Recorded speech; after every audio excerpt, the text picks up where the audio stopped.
welcome to another episode of Women's Wellness That Works. I'm Essential Ann, and my purpose is to inspire, empower, and guide women to their self-awareness so that they can be responsible for their health, happiness, and well-being. I am so excited because this is about women and women's health and wellness, and we have a soon-to-be mom, Jorden Alhashim here.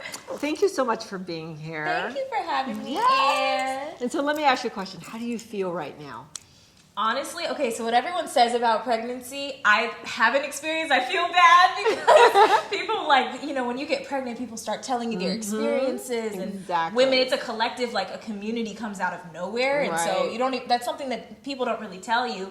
And then given a pandemic adds another layer onto it, but that's besides the point. But I feel amazing, to be honest with you. You look amazing. Thank you. So Thank how you many so weeks much. are you? 25 right now. Wow. So just hit 6 months. 6 months, and you will be due this year. This year we might have a Christmas baby. Maybe. December 23rd is her due date. Oh, how exciting. Yes. So this is your first child. Yes. Yes, and it is going to be a Girl. Yay! Yes, our little Jewel. So her name will be Jewel Thompson. Oh, that is gorgeous and beautiful, just like you. Thank you. And so here's the thing that most of you probably don't know is that I've seen her grow up. Okay, Hi, so Ann. she's very, very special to me. So if Yes. I get a little emotional, it's because I love her. So because I've seen you grow up, you've gone through some trials and tribulations, and so let's talk about you and let's talk about you and what you've experienced so far until this day. Yeah, so background. Okay. Where to begin? We want to talk about what we want to talk about, right? Sure. Okay. That's up to you. So that story. So I was raised by my stepdad. Now little did I know he was my stepdad, but at the time, amazing man, very much a hard worker, and set an example and instilled work ethic within me for the first 13 years of my life. And January 6th of 2009, which is actually a day before my birthday, I was just about to turn 13 years old. He passed away unexpectedly. He actually committed suicide. I'm sorry to get so heavy so quickly, but I know that that's what we wanted to discuss, and I think that it can help a lot of people as well through the story. And the reason why I bring that up is Yeah. because at such a young age, had just turned 13 years and you old. just turned 13. I mean, this is the beginning of your teenage years. To have you experience such a tragic moment in your life. I mean, and you may never get over the grief of that. No. Because it was so tragic. So Yeah. what's some of the things you learned about yourself through that experience? So one of the main things I learned is my psychic gifts through that that passing, because that morning I remember just crying and praying, literally getting woken up out of my sleep. Really? That was the first time I ever had what I call it is premonition. What I watched back in the day was That's So Raven. Right. So literally that is what it felt like, was just this premonition that my dad was dead. Like an overwhelming feeling came over me, and I just remember praying, please tell me, God, please tell me my dad is not dead. Please tell me he's not dead. Yeah. And I ended up actually predicting it happening. I'm pretty sure it was the moment it happened. So your intuition, your soul, the feeling, everything you just felt it. Yeah. You knew. Yeah. So that was one of the things that I learned there. And then as you know, as the story goes on, through that process, it's also brought to light that my biological father was alive. So we were able to reconnect after his passing of my stepdad. And that relationship was built over a course of, I think it was about 15 years, virtually. So through Skype, through us just getting to know each other on that level. So it was distant, right? Like that was all happening from a distance. It didn't have to be right here. Yes. And he's not in my space, so I was comfortable with that. Went through college, and we really did build a strong relationship. But again, it was at a distance. Yeah. So graduated college, and I was 21 at the time, and it was the first opportunity for me to be with him. So he invited me. He lived in Dublin. So we were literally in Ireland, so that's a whole, different. Oh, absolutely a whole continent. Yeah, exactly, 3,000 miles away. So for the first time. So he was there by himself, or was he with someone, or Yeah. So he and when we first started our relationship, I didn't know that he had a fiance, right? So we had to develop this kind of relationship one-on-one first, and then he wanted to introduce me a little bit to his life. So he never remarried, but he did have a fiance. Okay. And a longtime girlfriend. So her name is Victoria, and I absolutely love her. I take her as my stepmom now, and I'm grateful that she was in his life because she's become a huge part of mine. But yes, so they also were together. And, oh God, I lost track of where I was going. It's okay. All right. So I lost track. no problem. You were just talking about your dad being in Dublin. And Building that relationship. And building that relationship. Okay. So we can start from there. Okay. Okay. You're doing great. You're doing amazing. Okay, thanks. Just take a breath. Breathe in. Just connect. You're doing wonderful. Your dads are here. Yes. So you had mentioned that your dad lived in Dublin. Yeah, so we were building our relationship virtually and over quite a distance. And then again, I was 21, graduating. Yeah. So it was the first opportunity. He invited me to stay with them for a month, him and his fiance. So I accepted. I said, okay, this is the first opportunity I get to actually build a relationship, and spend more than 3 days together, which over that 15 years would always be long weekends during school or just different things like that. Right. So I went over there and I was nervous. Oh, imagine you've never actually spent time with your father. Your biological father. Yes, and somebody that loves you so much, but the hard part is not feeling the same. The exchange isn't there. But we went there and it was so healing. It was everything that we needed. And I actually asked him now, after the month was over, if I could stay with them. Wow. I asked Victoria, I asked my dad if I could live with them. So came home, I packed up all of my things. I was living with my best friend Ashley at the time. Yes. And we had to, and it was traumatizing for everyone, it's a huge transition. And you're moving to a different world, different country, different language, different everything. Exactly. Yeah, completely different world. So it was nice, but we had our healing, and I was going off of that feeling of, I'm going to be able to build a relationship with my dad. So once I packed everything, got on a plane, I had a ton of bags. I have the pictures to prove it. But she landed in Dublin, and then 3 days later, my dad passed away from a heart attack unexpectedly. Oh. In the house, and Victoria was there. I was not, thankfully. God, I always believe God only gives you what you can handle, and the universe gives you only what you can handle. But what's so funny, that premonition came back again. So looking back, I didn't realize it at the time, but I was in my sleep, and then he lived in a new build, so this shouldn't have happened. But I was in my sleep, and I woke up. Everyone woke up at 6 a.m. By a fire alarm going off, right? Blaring, which is so crazy. You look back and there's so many signs. There's for me at least, there's always been signs. Yes. So fire alarm is going off, and this was the 3 days before his heart attack. Really? So of course it jolts you out of your sleep, and same thing with a heart attack when it's not expected. It's alarming. It's a surprise. It is. Right? Yeah. It's a shock. Exactly. So yeah, 3 days after he had passed away, and then I'm his only next of kin, as I mentioned. Him and Victoria never remarried, or never got married. Yeah.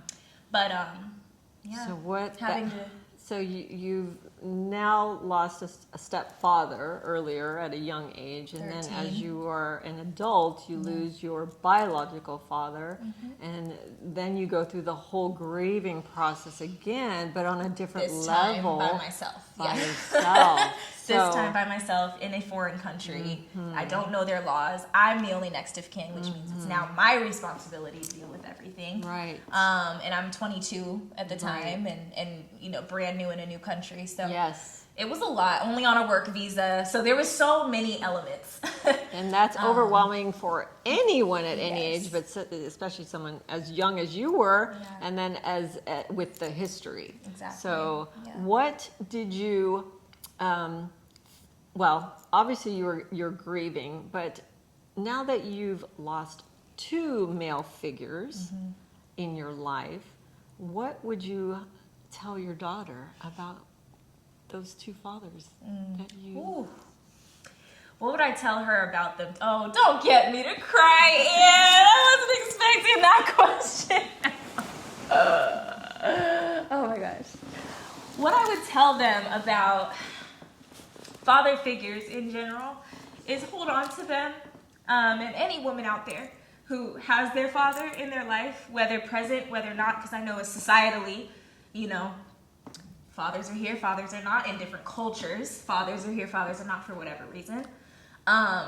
What I would say to that woman or to my daughter is hold that person dear, no matter the fights, no matter how much they're trying to get on you and discipline you. Those lessons and what they say are going to stick with you forever. And it's always with good intentions that they're coming from, however it shows up. If it feels like it's not right or you are so unaligned with what they're saying, the point of it is them trying to instill very substantial concepts and things that are going to get you ahead in life. So really take into consideration what they're saying. Even if you don't agree with it, your dad is always looking out for you, Yes. however that shows up, right? Biological or not. Right. Yeah. Here's what I will say about you, Jorden. You're wise beyond your years. You have grown so much all these years into a beautiful, beautiful young woman and soon to be mom.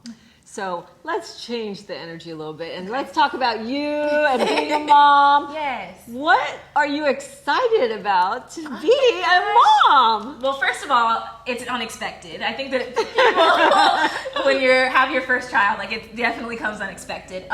Whether planned or not, it happens, divinely. Yeah. But I do believe what I'm most excited about is the growth. So I have an incredible relationship with my mother. She's instilled just so much into me. Yes. And I see how she impacts so many other women. So I'm excited to step up. I think that God really, blessed me with this because it's the next step for me. Yes. I have to rise up. I have to be the example, kind of like she has been for me. And so that's what I'm most excited about is what is this next level going to look like? It's such an unknown, but I feel so hopeful and I feel, very empowered and just incredibly blessed for this next opportunity. Yes, you are blessed. You definitely are. And the lineage of women, powerful Black women in your family are amazing. And so you are continuing this lineage with baby Jewel. Yes. So how exciting. So you were talking about your mother and, I love your mom, as you know. I love your whole family, obviously. Yes. But let's manifest the wisdom in this because you are definitely beyond your years. So let's bring in the wisdom into this conversation. Let's do it. All right. So this is how powerful Jorden and I are. We manifested some wisdom, and Patrina Wisdom is here today. Patrina Wisdom is the mother, my soul sister of Jorden. So I am just so honored to have both of you here at Women's Wellness That Works because these women are wise beyond their years, but also women who empower and inspire other women in what they do. So we have a mom to be, a mom, and a Mimi to be, right? Yes. So, Patrina. Yes.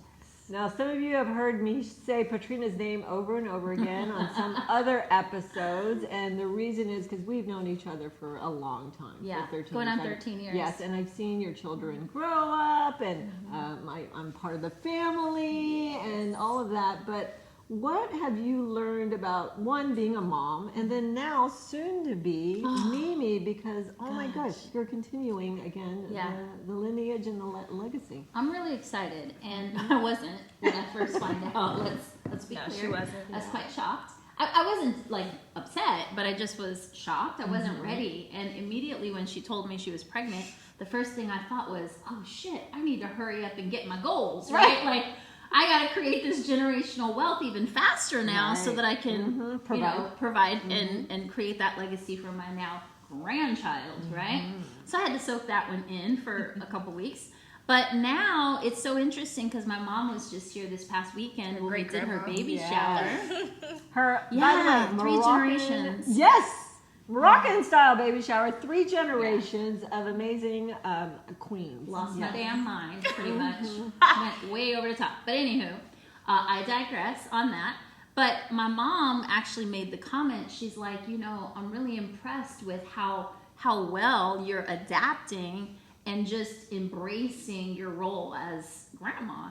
And I'm like, well, thank you. That's a great reflection. Absolutely. Because I know that a lot of women my young age would maybe have some like resistance. Like they would make it mean something about them. Right. And it was so easy because I just, you know, I'm a little biased, but I just love who my daughter has grown to be as a woman. And I'm so excited for her next chapter that I have really no choice, right? Other than to surrender and embrace it. Yes. And, you know, I still have a couple more months to like really prepare for being a Mimi, being a grandma, but it's freaking exciting. Like, I am thrilled. And it kicked me into overdrive, right? It's like I'm always a driver, always a generator, always a kick-ass like businesswoman, but something literally shifted within my cells, and I'm like, get it, we gotta get it, you Exactly, know? exactly. Yeah. And what's exciting about this is that, you know, you have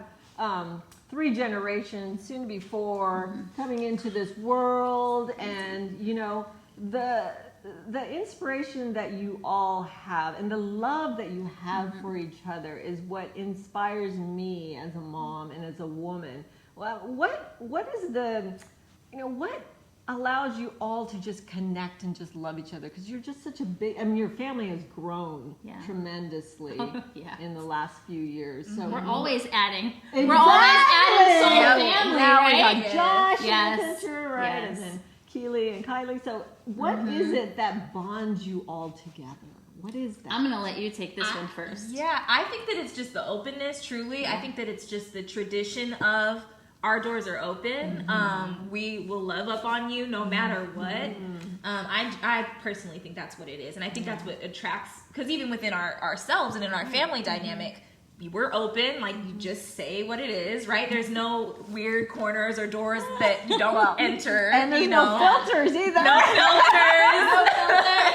No filters. And I think that that's really what it is. And Yeah, and you all have such huge hearts. You know, you're generous in so many ways, but you also are focused on creating wealth. And preparation. And so I wanted to talk about that, especially for families out there, you know, because as women, as single moms, how do we prepare? I'll take this one. So we grew up in a family of all single moms that had children at very young ages, 15 years old, 16 years old, beautiful, talented, intelligent, charismatic women, right? And unfortunately, with all that beauty, talent, charisma, etc., none of them created really any level of wealth. They had fame as models and singers and actresses and all of these things, but they didn't really have much to show for it in the end. Right. And so at a very young age, I made a decision that wasn't going to be me. I was like, I'm never having children. I'm never getting married. Like, I'm going to be a businesswoman. I'm going to create wealth. Like, that was what I was going to do. Never say never. Exactly. But growing up, there was later. struggle. You know, we didn't have any examples of anyone who had done it. Any role models? No role models, Especially no examples. female role models, right? Exactly. And no one really talked about money. Well, no, that's not true. The conversation around money is that money is the root of all evil, that we don't need money, all we need is love. So that's one of the things about our family is if we ain't got nothing else, we got love, right? That's true. Like undying, sometimes suffocating love, right? But no one was having the conversation of wealth building, money. And interestingly enough, I actually got introduced to the conversation of money and wealth through my late husband. Right. And so I feel so blessed to have had that experience of someone who did introduce me to finances and financial education and had an emphasis on building wealth and being financially secure, but not just for show. It was all for the family, right? It was for our future. It is definitely for the future. And so your late husband was Jordan's stepdad. Right. Right.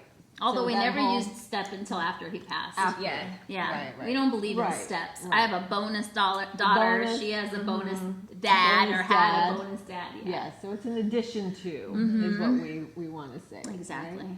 So here's an opportunity for you to share with Jorden what it's going to be like to be a mom. What would you say to Jorden? We've had some of these conversations already, and she's already starting to experience it. Once you find out you're pregnant, because she was quite the surprise. Let me tell you, this girl wanted to be here. Oh. Birth control, condom, morning after pill. Wow. And you see this gorgeous creature is still sitting here. So Persistent. yeah, she's persistent, and she chose me. And we believe that. I did. But what I will tell you is that your life changes when you find out that you're pregnant. All of a sudden, everything looks completely different. It's almost like there's a veil that's lifted, and you're seeing the world for the way that it really is. And it's very scary, actually. Would you agree? Oh yeah. Yeah, it's very scary. There's so much. I mean, you start with the what to expect when you're expecting this big Right. novel that they throw at you. You might as well just Yeah. throw that out because Honestly, Yeah. there's so much, and then just I mean, you can go into some crazy loopholes, but yeah, it's a lot. Yeah, everything changes, but the one thing I would tell all expectant mothers is that there's no such thing as perfection. And I tell my kids all the time now. I mean, once my husband passed, pre-husband passing, I was the perfect mom. My husband never argued. The house was always clean. I always looked pretty. I screwed him every night. It was great, right?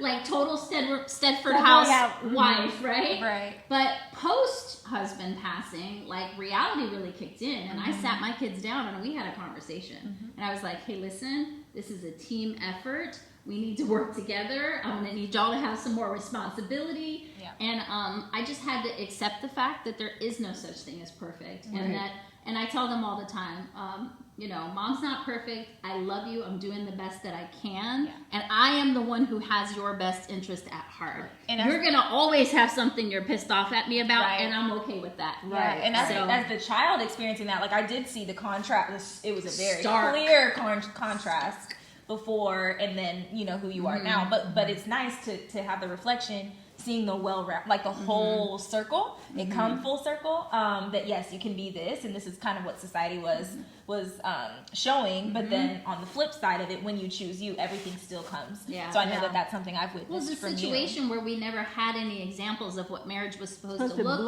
like or other be than like. the Cinderella stories Right, and all of the TV shows, the sitcoms, and things of that nature. So you're acting out a role, Right. and then you realize, oh wait, I get to create this crap, this Yeah. shit. Yeah, I cuss a little. So So I'm going to ask you a question. Sure. What does it mean to be a mother? Oh my gosh, it is the biggest gift, and it is the biggest catalyst for growth that you can ever imagine, because all of your greatest fears will come true at some point, right? Just the love that you feel for your children, the protection, it's just, man, there literally are no words. It's undescribable. You just are called to step up in every area of your life if you take it seriously. And this does not apply to everyone, as we know. Yes. But for me personally, I feel like I have to live with such integrity and truly be an example to my children of what it looks like to be, well, for her, a woman, a mom, a businesswoman, a partner. It's like the camera lenses are on you all the time. Yeah, kind of like this. This is parenthood. All eyes on you, Yes. right? So here's what I love about both of you. I mean, you definitely mirror your mom, right? And you mirror your mom. I do, yes. And I'm just blessed to be in the center of you beautiful women, powerful women, and the message that you share with the world, with preparation, with wealth and wisdom, and with you and your story of the heartbreak and the grieving and the healing that you've gone through with your fathers. Okay? So I will say that your stories, I know, will impact millions of women out there. So I thank you both for being here on Women's Wellness That Works and sharing yourself. for having Thank you for having us. So if this story and journey of motherhood resonates with all of the women out there in the world, please share the story with all the women that you know, and then subscribe to our channel, Essential Anne, and just remember you are not alone. Whatever struggles you are going through as a mother, just remember there is a community, a sisterhood of women and mothers out there that can support you. And these two women are those women, as well as me. So until next time, remember, every woman has her story. What's your story? Until the next time, watch our next episode of Women's Wellness That Works. See you soon.